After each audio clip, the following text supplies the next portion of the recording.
Ay, nagre-respeto naman ako, sir, bilang siyang matanda. Bakit? Okay, gusto mo bang kausapin? Bakit ninyo ibinenta yan? Di ba sabi ko, Ate, hati-hatiin muna. Kahit saan ako pumunta, hindi ako tatanggapin. Kaya pumunta ako dito sa Vito kay Sir Bill. Pambansang sumbungan, handa kang ipaglaban ang programa ng ating buong sambayanan. So, nareklamo ninyo rito, yung kapitan ata, or nag-usap, inimbita ka ba sa Lupon? Hindi po. Yung kapatid mo lang nagsabi po pwedeng tabasin, linisin, magawa ng kalsada doon sa inyong lupain tulad nitong nakikita natin. So parang, sino ang nagdesisyon yan? Parang gumawa sila ng parang madadaanan at nagtatabas na parang yung mga mais ninyo.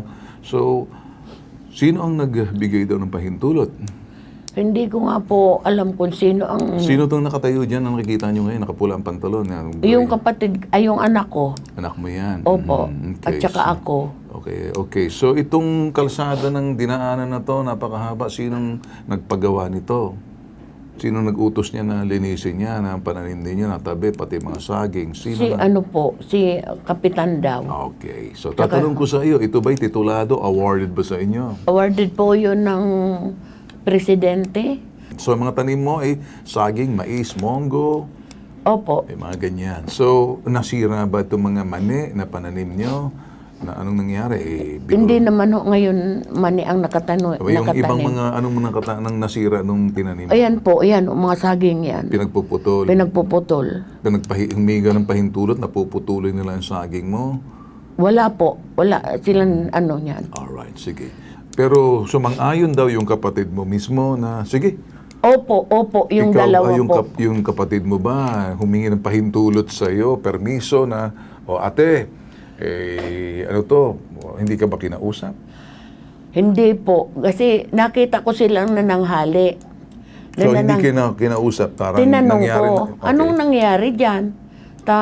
Pinuputol ang mga tanim. Wala ka nang pakialam dito. Sino may sabi niya? Yung Alandi po, yung kapatid kong Lupon. Alande, ano ba nangyari dito sa ate mo? Nagre-reklamo. Ito ay pumunta sa amin, yung sama ng loob. Gusto niyang umuwi kahapon, pinigilan muna namin dahil gabi ko na sila nakausap. Pakipaliwanag nga rito, Alande, ano ba nangyari dito? Ate mo to Opo. Ganito po yan, sir. Ito pong lupang to, mayroon na pong subdivision plan. Yung portion ko at saka nung Evangeline, yun po, kami binigyan namin ng authorization na daanan yung... Okay, sandali lang, Alande, ano? Sino po ba ang nagmamay-ari? Sino nagbabayad ng buwis? Sino bang, iyan ba, namana or may title ba yan? Or ano ba yan? Title po ito, sir. So, naka-title sa magulang ninyo? Opo. So, sino ang kinuhanan ni barangay chairman ng permission na para yan, galing daw sa iyo? Kami pong dalawa nung pamangkin ko kasi yung... Okay. Sinong pamangkin mo? Anak niya o anak mo? Anak ng ibang kapatid mo? Pamangkin ho yun dahil siya na po ang may SPA dahil namatay na yung kapatid namin. Sandali muna. SPA, alam mo ba ang Special Power of Attorney? Opo. Wala munang pakialam ang pamangkin mo kung sino man yan sa henerasyon muna na magkakapatid kayo muna bago mapunta roon sa mga pamangkin. Kung titingnan sa lola, kayo mga anak at mga apo. Opo. So, ang desisyon, hindi po pwedeng pamangkin, hindi pwede mag-SPA, hindi po pwede mag-usap-usap muna kayong mga nabubuhay na magkakapatid bago tayo pumunta riyan sa sinasabing SPA mo na yan. Nagkakaintindihan ba tayo? Opo. Sir. Oo. Kasi ito po ang masasabi ko po sa inyo. Yung ate namin yan, pag kinakausap po namin, lagi siya nagagalit. Sandali lang, sir.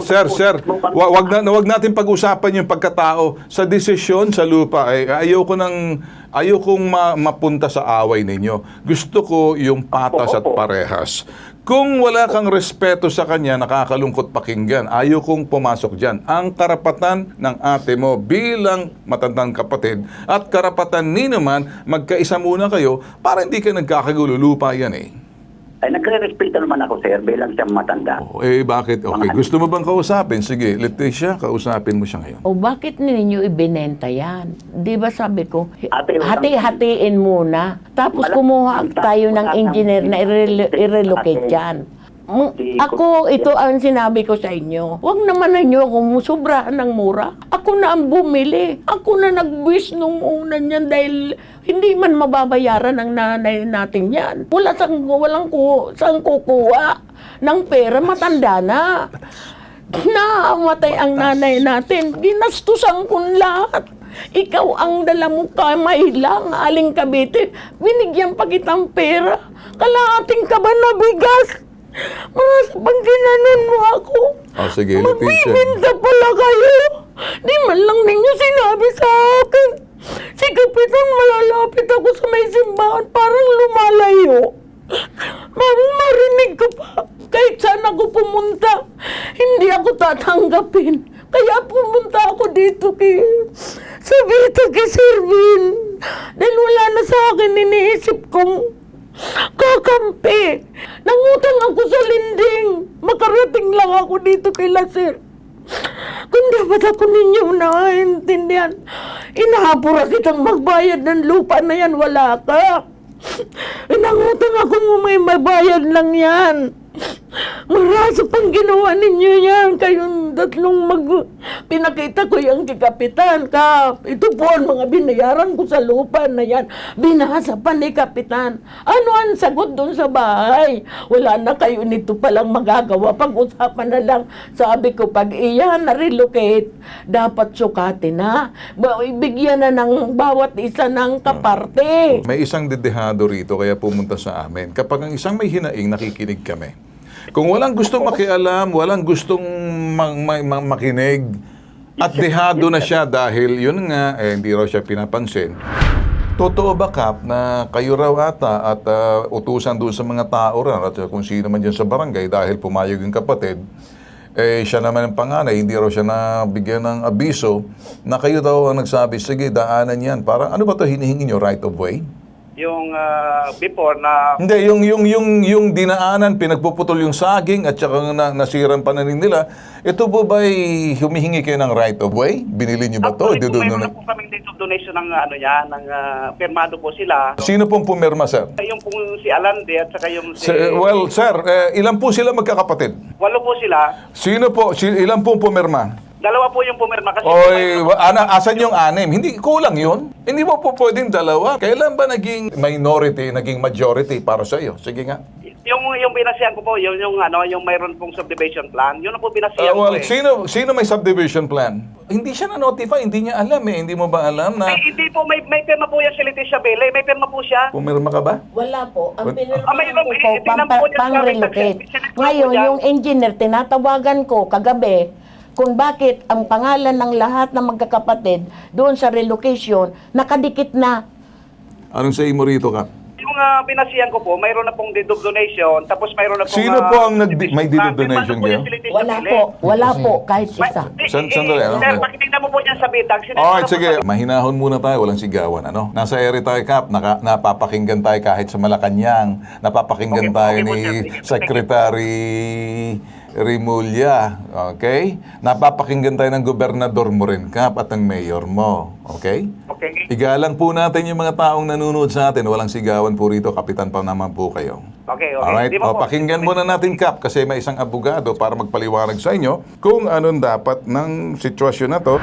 Lumilitaw po dito, issue ng right of way. Ang pangunahing batas po dyan, yung artikulo 649, artikulo 650 ng Kodigo Sibil. May 4 na kondisyones na dapat to pa rin yung humihingi ng right of way. Una po, sabi po nitong 2 artikulong ito sa Kodigo Sibil, kailangan po yung humihingi ng dadaanan, wala na talagang ibang madaanan. At yan po yung mga ngahulugan ng pagpapalabas ng ebidensya.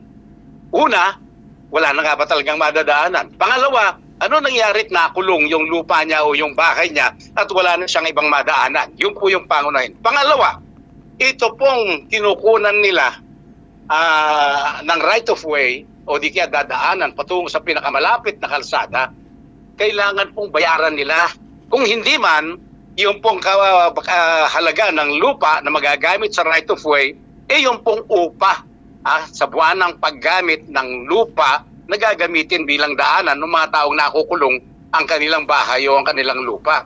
At pagkatapos, ito po yung pangatlo, yung pong pagkakakulong na yan, hindi nangyari sa kapabayaan ng humihingi ng right of way. Yun po yung mga reglamento. Ang gusto ko pong itanong sa kanya, siya po ba, pangunahin, ay nabayaran ng halaga ng bahagi ng lupa niya na gagamiting daanan o right of way ng ibang tao? Ginong Ben Tulfo. Nabayaran daw po kayo. Wala po. So ngayon, tatanungin ko rin si Barangay Chairman. Barangay Chairman, Barangay Nolito Barquez, nabayaran ba si itong magkakapatid or may na doon sa right of way na kinukuha ninyo or kayo? At paano po pumasok dito ang barangay, Kapitan? Una po, wala pong bayad. Wala pong bayad. So, right of way na walang bayad, donation ang tawag mo. Okay. So, Hindi, no, sandali. Walang bayad. Sandali. Hindi kita palalagpasin. So, right of way na parang walang bayad, so therefore, donation. Tama ba, attorney? Hindi po kasi pwedeng maging donasyon yan kung wala pong pagsang-ayon yung may-ari ng lupa, Ginong Ben Tulfo. Pag nanakaw po yan ng lupa ng may lupa, pagka ganyan. Kapitan Barquez, narinig mo ba? Kung wala daw pong pahintulot at walang natanggap, hindi naman po pwedeng deed of donation unless kung may pinanghahawakan deed of donation. Meron ka bang deed of donation na pinanghahawakan, Kapitan? Yung dalawa pong... Well, dalawa lang yan. Walong kapatid to. Alright, sige. Sandali, Kap, ha? O, tingnan mo. Ito magre-referee sa atin kasi para maging malinaw. Walang iba kundi ilalagay kita mismo sa harapan ng abogado para makuha mo ang lohika, makuha mo lahat, pati yung karunungan at kaalaman. Attorney Batas, anong say mo?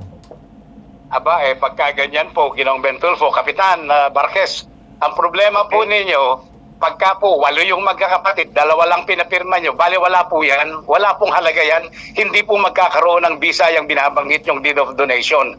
Ang payo po naming mga abogado, makipagmabutihan na lang po kayo dito sa nagre-reklamo sa pambansang sumbungan ng bitag para nang hindi na lumawig pa ang problema ninyo dyan sa barangay na nangunguha ng ari-arian ng may ari-arian, gayong hindi naman lahat sila nakalagda sa donasyon o sa pagpapahintulot sa barangay na gamitin yan. Ano naman kapag hindi pumayag si Kapitan, anong kaso masasampa nitong si Aling Leticia at ibang magkakapatid na hindi na-notify? Pangunahin po dyan, abuse of authority. Grave abuse of authority na ang penalty sa kauna-unahang pagkakataon kahit first-time offender po si Kapitan Barquez, dismissal from the service. Kasi po yan ay pagbibigay ng hindi makatwirang pinsala. Republic Act 3019 Section 3E, Anti-Graft and Corrupt Practices Act. Kahit po tignan kaagad ni Kapitan yan, makikita niya ang sino mang opisyal ng gobyerno na nakagawa ng anumang hindi makatwirang pinsala sa pamamagitan ng kanyang pagkilos opisyal, graft and corruption, katiwalian ng parusa, 6 taong pagkakabilanggo at automatikong administrative penalty of dismissal from the service. Okay, Kap, narinig mo naman siguro, hindi ako nagsasalita, abogado yan, ay asawa niyan, judge, at mga kasama pa namin dito, mga abogado. Pag kami hinanghimasok dito at lumipad diretso dyan sa inyong gobernador, doon mismo sa Sangguniang Panlalawigan, ipatawag yung Sanggunian ninyo dyan, pati yung mayor ninyo, kung ngayon pamangkin ni Salceda, hindi maganda kasi tutuwid namin. O siguro mas maganda makipag-ayos ka na lang. Okay, sir. Okay. Okay, so tuwirin mo na, Kap. Pauuwiin ko na to. Kasi gusto kong lumipad din. Gusto ko rin, Kap, lumipad papunta dyan sa lugar ninyo, sa Albay. Taga mo sa Baton. Gagawa namin yan. Ayoko naman sigurong umabot dyan kasi ihahatid ko pa to siya. Gusto kong makita harap-harapan kung paano mo hinaharap to. Lilipad kami. Hindi ako nagbibiro. Malinaw ba, Kap? Kap? Okay, sir. Okay po, sir. Okay, wala ka naman choice Follow! Okay? Maraming salamat. Okay, sige, attorney, anong say mo? Maraming salamat po. At ito naman ay ayon po sa inyong pananaw, Ginong Ben Tulfo, na ang mga tao, kung nakakaalam ng kanilang karapatan sa ilalim ng batas, medyo hindi na sila maabuso ng mga abusado. Maraming salamat po, Mabuhay Ginong po Ben kayo. Tulfo. Okay na ba sa'yo? Usap tayo sa baba. Tuturuan ka pa namin.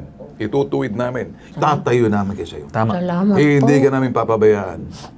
Okay? Narinig mo. Opo. Kasi- Father and son ang nagsasabi. Si Bitag now generation at si Bitag next generation. So ngayon, gagawa kami ng sulat doon kay barangay, papadala ninyo, ikaw magbigay, ipapadala na namin sa mayor na nagkaroon ng pag-uusap, total may link naman na anong pag-uusap natin. At pagkatapos, kapag walang nangyari, magkakaproblema sila. Alright? Okay na ba sa iyo, ma'am? Opo. Sa pambansang sumbungan, handa kang ipaglaban ang programa ng ating buong sambayanan.